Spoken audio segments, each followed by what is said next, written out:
Jadi syarat sah tayamum atau tayamum itu menjadi sah yang pertama harus menggunakan tanah yang ada tanah tapi tak berdebu, maka tidak sah. Ya, misalnya kemudian tanah yang tak berdebu, tanah apa? Cor-coran ada cor-coran apa namanya? Yang licin banget itu. Ah, itu nggak boleh. Atau debu tapi nggak di tanah juga nggak boleh. Maka alatnya adalah tanah yang saya ringkas saja supaya bisa cepat. Maka dalam mazhab Syafi'i ketika orang bertayamum dengan debu yang ada di jok mobil atau di jok pesawat atau di kaca, debu nempel di kaca, tayamum itu dalam mazhab Syafi'i nggak boleh, nggak sah. Karena kemudian harus tanah yang berdebu. Nah, nanti kita nanti dibahas dalam mazhab lain, misalnya seperti mazhab Maliki dan mazhab Hanafi, itu bahkan kemudian asal ada tanah saja bisa. Bahkan kemudian debu yang nempel di dinding, debu yang nempel di kaca, debu yang nempel di jok pesawat, di jok mobil boleh. Tapi itu mazhab lain. Di dalam mazhab kita Imam Syafi'i, kalau orang tayamum kemudian pakai debu yang tidak nempel dari tanah atau tidak di tanah, maka tayamumnya tidak sah. Itu dalam mazhab kita Syafi'i. Ingat ya. Tapi dalam mazhab lain masih mengatakan sah. Sehingga kalau misalnya nanti berangkat umroh atau haji, ya, mudah-mudahan ya bisa berangkat haji insyaallah ya. Nah, kalau perlu saya duluan. Nah, itu nanti kan perjalanan dari Jakarta misalnya ke Jeddah itu kurang lebih 8 sampai 9 jam. 8-9 jam itu berarti ada waktu yang sholat di pesawat. Nah itu kemudian kalau misalnya pembimbingnya misalnya kemudian tidak ngerti tentang pendapat Imam Syafi'i yang mengatakan bahwa tayamum dengan debu itu nggak boleh, karena rata-rata di situ biasanya pesawat itu tayamum, kecuali misalnya bisa nanti wudhu di bandara sini dipertahankan nggak kentut nggak apa sampai nanti kemudian waktu sholat di atas pesawat. Nah kalau yang lihat misalnya di mana di TV di mana-mana biasanya mereka tayamum dan tayamumnya ngambil debu yang ada di jok pesawat. Jadi duduk di sini pesawat, sini di orang, belakang orang, kemudian lalu mereka tayamum begini, tempel begini. Nah itu dalam mazhab Syafi'i nggak sah. Karena alatnya harus tanah yang berdebu, tidak boleh debu tapi nggak ada tanahnya atau tanah yang nggak ada debu. Itu kemudian dalam mazhab Syafi'i. Dalam mazhab lain terserah boleh. Atau misalnya kaca masjidnya pasti ada debu, kemudian dinding boleh juga kemudian ya. Maka ketika misalnya nggak ada air dengan syarat-syaratnya itu tayamum. Cuman kalau di masjid ingat ya sudah saya sampaikan, semua yang berhubungan dengan wakaf masjid hukumnya kalau tidak dimanfaatkan untuk kemakmuran masjid haram. Hatta debu halaman masjid tidak boleh dipakai tayamum. Hukumnya sama seperti kemudian pencuri besar namanya kemudian.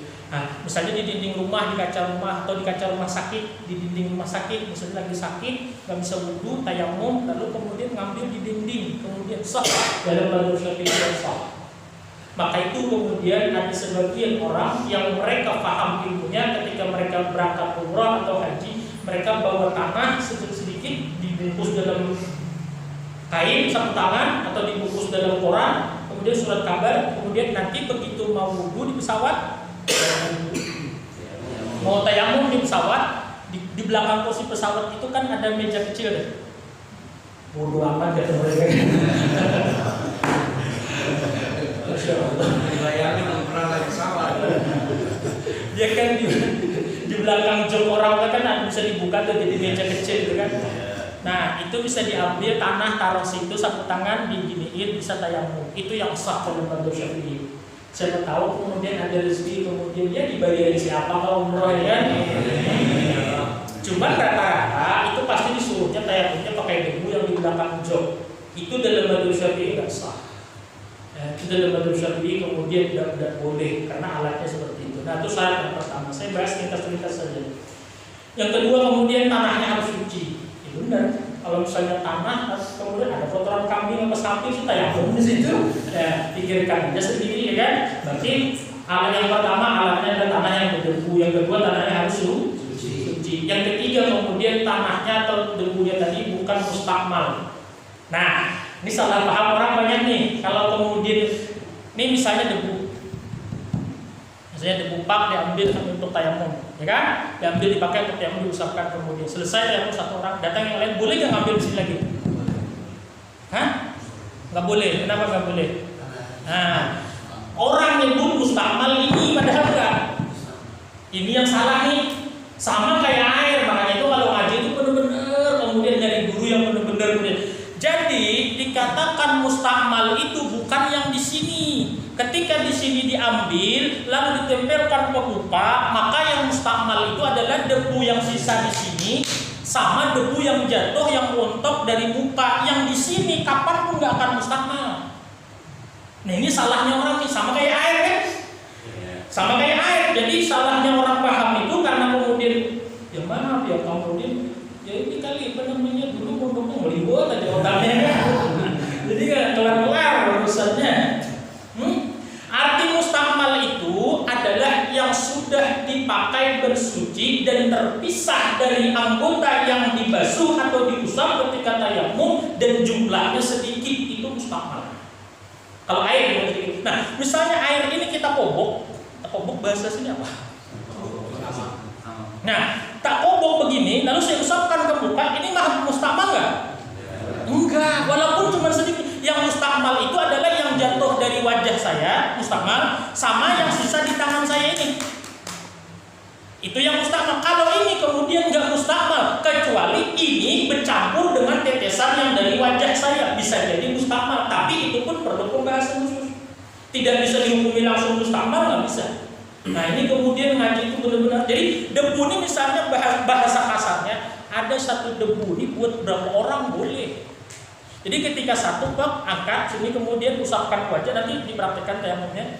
Nah, yang mustakmal disebut debu mustakmal itu adalah debu yang jatuh dari wajah ini, yang lepas ketika sudah diusapkan ke wajah, maka dia lepas dari wajah, itu yang disebut mustakmal. Dan ini nggak boleh lagi dipakai tayamum. Lagian dulu mana ada orang nadah dari iya kan? Nadah dari debu nggak pakai lagi kan? Seperti itu. Ya kalau Rasulullah ya kan, kalau Rasulullah para sahabat ya. Kalau Rasulullah itu kalau wudhu, ini kalau nggak selesai berarti bulan depan ya. Masya Allah. Rasulullah itu kalau wudhu nggak pernah air itu sampai netes ke bawah itu, sampai ke tanah itu nggak pernah. Ya pasti diperebutkan lagi oleh sahabat, diminum, diusapkan ke wajah dan lain sebagainya. Nah, dan lain semacam-macam. Nah, jadi satu ketika sebagai bahan pengetahuan saja, ulama mutaakhir ini. Jadi Rasulullah itu ketika wudhu, ketika apa, kemudian itu bekas-bekasnya itu tidak pernah kemudian bahasa kasarnya kebuang. Semua kemudian didikan oleh sahabat. Jadi tidak bisa dihukumi kemudian minum bekas kiai pas apa atau bid'ah. Enggak, memang sahabat melakukan itu di zaman Nabi Sallallahu Alaihi Wasallam. Nah, lalu muncul bahasan oleh ulama-ulama mutakhir, pernah dibahas dalam konferensi ulama sedunia, air bekas mandi jenazah Rasulullah itu kemana? Tapi di ulama-ulama mutakhir, ini buat pengetahuan aja supaya kita bisa beradab. Bekas ulama-ulama mutakhir itu membahas, karena kan setiap Rasulullah wudu air itu nggak pernah sampai, termasuk ketika jenazah Rasulullah dimandikan, yang mandikan itu Sayyidina Ali bin Abi Thalib. Kalau menurut saya itu airnya nggak jatuh ke tanah, kemana hilangnya? Itu semua ulama membahas itu, bingung. Dicari di kitab-kitab mana nggak ada. Rasulullah sudah meninggal, siapa yang masih tahu? Nah akhirnya kemudian begitu nggak ketemu, cari di kitab-kitab ini, para ulama sudah yang kumpul nih, bukan model-model kayak Pak Karno yang kumpul. Kalau model kumpul nggak jelas nggak bisa kan? Dia ada kurban aja WA Pak Ustaz. Ya kan? Enaknya orang zaman sekarang begitu butuh asal nyimpen nomornya Pak Ustaz, udah kelar ya urusannya. Nah, kemana air bekas mandinya jenazah Rasulullah itu? Maka nggak ada yang ketemu di kitab nyari saja. Akhirnya kemudian rapat itu, kalau bahasa kita dijajah. Syekh Muhammad Mutawalli Asy'arawi, ini ulama mutakhir, ulama sekarang. Beliau kemudian tertidur dan langsung mimpi Rasulullah. Rasulullah masih tahu, kemudian begini, selesai kemudian bangun tidur, kemudian ketika rapat dimulai lagi, Syekh Mutawalli Asy'arawi menjelaskan bahwa ketika aku tadi tertidur, ini ceritanya benar nih. Rasulullah datang dan Rasulullah menceritakan bahwa air bekas mandi jenazah jasad beliau itu kemudian naik langit. Jadi bahasanya mungkin menguap kalau bahasanya kan ya, naik langit. Lalu kemudian itu satu saat nanti jadi hujan. Dan tidak ada air yang hujan itu bekas keringat Rasulullah netes di satu bumi kecuali di situ pasti nanti dibangun masjid. Jadi keringat orang namanya bekas mandi jasad Rasulullah, airnya itu kan semua naik langit, nanti hujan di mana-mana terbagi-bagi. Nah, kalau hujan itu termasuk ada keringat keringat tadi, bekas mandian tadi jatuh di bumi situ, maka tidaklah tempat itu dijatuhi oleh air yang hujan itu ada di dalamnya air bekas jasad Rasulullah, kecuali di situ nanti satu saat pasti dibangun masjid. Artinya begini. Setiap masjid yang ada di situ kemudian ada pernah air bekas jasad Rasulullah jatuh. Dengan bahasa lain, kalau di masjid kita tidak beradab, maka kita tidak beradab kepada bukan hanya kepada Allah, tapi kita tidak beradab kepada Rasulullah. Karena di setiap masjid yang dibangun, di situ kemudian ada keringat tadi, ada bekas tetesan air mandi jasadnya Rasulullah SAW. Itu ngerinya masjid ini. Bahasanya kualatnya nggak ketulungan. Jadi hati-hati kalau di masjid itu kalau ngobrol apa segala, tidak seenaknya ketawa kayak kita di rumah. Diingat di masjid itu satu rumah Allah, yang kedua di masjid itu ada kemudian air bekas tubuhnya Rasulullah. Jadi siapa yang tidak beradab di masjid kemudian mereka tidak berakhlak kepada Allah dan Rasulullah. Ini sebagai bahan pengetahuan. Jadi jangan di masjid itu lagi merokok, ya kan merokok. Kemudian pakai bagi-bagi lagi pakai dana kan, bagi-bagi merokok di wakaf lagi berikan yang merokok kan. Kalau gorengan masih ada masalah, makan nggak ada masalah di masjid, makan tidur nggak ada masalah. Jadi kalau ada orang tidur di masjid jangan dilarang, nggak ada masalah. Yang penting jangan sampai mengotori masjid. Itu ada masalah. Kalau makan yang penting jangan sampai mengotori masjid. Nah, hati-hati omongan, ketawa yang kemudian dan lain sebagainya. Maksudnya kita bercanda di masjid itu. Macam-macam kemudian yang ngomong gak karu-karuan bisa seperti itu, beda-beda. Nah, apa tadi ya? Airnya harus suci. Yang ketiga airnya tadi bukan air mustahil. Yang keempat airnya tidak bercampur dengan sesuatu yang bisa menghalangi sampainya debu ke kulit. Misalnya bercampur tepung, campur kapur, debunya debu campur kapur, di situ ada campur tepung, ada campur kopi misalnya kan. Nah itu berarti nggak boleh. Nah itu nomor 4 sudah. 4 ya kan? Nomor 5 kemudian menyengaja memindahkan debu. Maksudnya memang sengaja debu itu diambil, dipindahkan dari tanah itu kemudian ke anggota tayamum. Bukan karena misalnya ada angin yang debu lalu kena muka aku niat tayamum, itu nggak sah. Karena kemudian tidak menyengaja. Itu saya cepetin saja kemudian. Menghilangkan najis yang ada di badan. Jadi sebelum tayamum kalau ada najis di badan dihilangkan dulu. Berapa sudah? 6. Nah, kemudian yang ke-7 lagi salah satu tayamum adalah berijtihad untuk menentukan arah kiblat sebelum tayamum. Gak boleh tayamum kalau kita belum tahu kiblatnya kemana. Gak sah. Jadi kalau kita mau tayamum misalnya di satu padang luas, kita kemudian sholatnya nggak ada air, mau tayamum, yang pertama kita lakukan adalah kiblat kemana.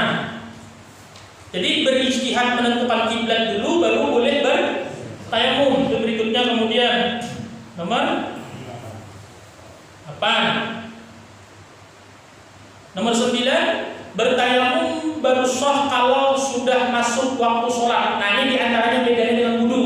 Kalau wudu semakin kita awal wudu semakin baik. Misalnya kemudian maghribnya sekarang jam 5 lewat 57, 58 misalnya saja. Kita jam 5 sudah wudu, maka itu semakin baik, semakin bagus karena semakin awal wudunya. Tapi kalau bertayamum maka tidak sah tayamum kecuali sudah masuk waktu sholat baru boleh tayamum. Jadi menentukan kiblat dulu di mana. Nanti tayamumnya setelah masuk waktu, misalnya tayamumnya mau maghrib, waktu maghrib masuk dulu baru boleh tayamum. Sebelum masuk waktu maghrib tidak boleh atau tidak sah bertayamum. Terakhir 10. Satu kali tayamum hanya bisa digunakan untuk satu sholat atau kewajiban fardu. Jadi ini maghrib tayamum, sholat maghrib sekali ya, yang fardu.